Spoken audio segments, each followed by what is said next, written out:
नमस्कार। फर्स्ट बिहार झारखंड में आपका स्वागत है। मैं राहुल ओझा आपके साथ। संख्या बल नहीं होने के बावजूद मुख्यमंत्री की कुर्सी संभाल रहे नीतीश कुमार की नैया डगमगा रही है। पहले से ही बीजेपी लगातार प्रेशर जो है वो जेडीयू पर बना रही है। उसका एक अलग प्रेशर नीतीश कुमार झेल रहे हैं और उसके साथ साथ साझीदार हम की अगर बात करें तो हम पार्टी के जो प्रमुख हैं जीतन राम मांझी, उन्होंने भी नई चुनौतियां देनी नीतीश कुमार को शुरू कर दी है और उन्हें बड़ी चुनौती देते हुए कहा है कि नीतीश कुमार ने अगर उनकी बात नहीं मानी तो नीतीश कुमार के खिलाफ वो सड़क पर उतरेंगे। आखिर ये बात क्या है वो भी हम आपको बताने की कोशिश करते हैं।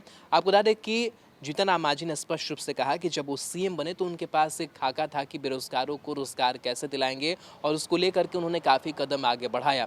लेकिन अब जो फाइलें हैं उसकी वो नीतीश कुमार ने लटका रखी है और वो चाहते हैं कि नीतीश कुमार जो है वो बेरोजगारी दूर करने के लिए रोजगार देने की तरफ जो कदम है वो आगे बढ़ाएं और अगर ऐसा नहीं होता है तो वो सड़क पर उतरेंगे। साथ ही एक बड़ी बात एक और उन्होंने कही है जीतन राम मांझी ने। उन्होंने कहा है कि जो जीत हुई है हम की, उसका जो श्रेय है वो खुद अपनी पार्टी को दे रहे हैं और वो जेडीयू नीतीश कुमार को वो श्रेय नहीं दे रहे हैं। वो कह रहे हैं कि हमारी पार्टी ने विस्तार किया है, हमारे पार्टी कार्यकर्ताओं ने अच्छा काम किया और इसी के बदौलत जो है वो हम 4 सीटें जो है वो जीत पाए। तो श्रेय भी नहीं दे रहे हैं, चुनौती भी खड़ी कर रहे हैं, यानी कि नीतीश कुमार की जो नैया है वो डगमगाती हुई साफ नजर आ रही है। दरअसल मांझी ने आज अपनी पार्टी के राष्ट्रीय परिषद की बैठक बुलाई थी। बैठक को संबोधित करते हुए मांझी ने कहा कि वे कुछ दिन और सीएम रहते तो बिहार की सूरत बदल देते। मांझी बोले कि हम कुछ दिन और मुख्यमंत्री होते तो बेरोजगार जिन्हें नौकरी का मौका नहीं मिला, ठेकेदारी में आरक्षण 75 लाख तक निश्चित कर देते।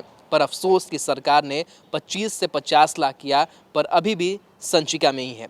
यदि 75 लाख आरक्षण दिया जाता तो युवा युवतियां अपने परिवार के लिए ठेकेदारी के माध्यम से काम करते। मांझी ने नीतीश कुमार पर बेरोजगारों को ठेकेदारी देने की योजना के फाइलों को लटकाने का आरोप लगाया है। उन्होंने कहा है कि वे बेरोजगार बेटे बेटी के लिए काम करेंगे। उन्होंने अपनी पार्टी के नेताओं को कहा है कि उन्हें भी बेरोजगारों के लिए काम करना पड़ेगा। इसके लिए अगर हम पार्टी को सड़क पर उतरना पड़े तो पार्टी सड़क पर उतरेगी।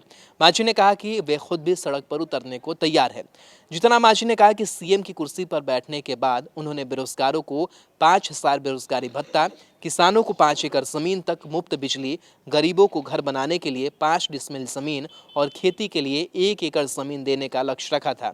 वे इस सरकार से भी मांग करेंगे कि इसे पूरा किया जाए। जीतन राम मांझी ने कहा कि अनुसूचित जात के लोगों के लिए नई योजनाएं चलाना और उनके हितों की रक्षा करना हम पार्टी की प्राथमिकता है। जीतन राम मांझी ने कहा कि बिहार में लड़कियों की पढ़ाई पहली क्लास से लेकर पीजी तक पूरी तरह मुफ्त होनी चाहिए। इसका सारा खर्चा सरकार को उठाना चाहिए। वे सरकार के सामने अपनी बात रखेंगे।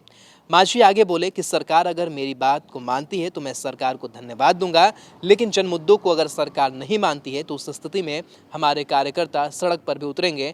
हम पार्टी के कार्यकर्ताओं को इसके लिए तैयार रहना होगा। विधानसभा चुनाव में जीतन राम मांझी की पार्टी के 4 विधायक जीत कर आए हैं। जीतन राम मांझी ने इसका श्रेय बीजेपी या फिर जेडीयू को नहीं दिया है। उन्होंने कहा है कि आज उनकी पार्टी मजबूत स्थिति में है तो इसके लिए हमारे कार्यकर्ताओं का अथक मेहनत और परिश्रम शामिल है।